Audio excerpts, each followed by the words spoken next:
ច្រើនបើគិតច្រើនហើយ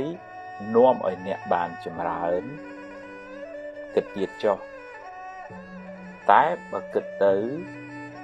នាំឲ្យស្មុគស្មាញច្រើនខ្វល់ខ្វាយច្រើន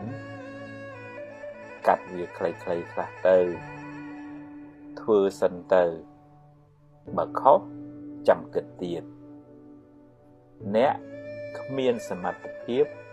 គ្រប់គ្រងរឿងថ្ងៃស្អែកបានទាំងស្រុងទេរឿងណាត្រូវកើតប្រឹងខាត់ប៉ុណ្ណាក៏ខាត់មិនបានមិនមែនថាមិនខ្វល់មិនត្រៀមទុកទេគិតបង្ការទុកចុះធ្វើអ្វីដែលអ្នកអាចធ្វើបានតែកុំអង្គុយបង្កើតរឿងមកបន្លាចចិត្តខ្លួនឯងអី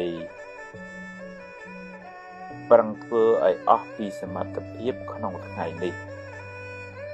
រឿងថ្ងៃស្អែកចាំស្អែកចាំជួបបើបានល្អចាត់ទុកថាបុណ្យល្អតែបើជួបរឿងមិនល្អប្រឹងដោះស្រាយទៅកុំរអ៊ូអីជីវិតគឺអញ្ចឹងឯងបើដោះហើយដើរទៅមុខទៀតកុំស្ពាយរឿងសំពីសំពូងច្រើនពេកជីវិតមិនសូវមានរស្មីទេ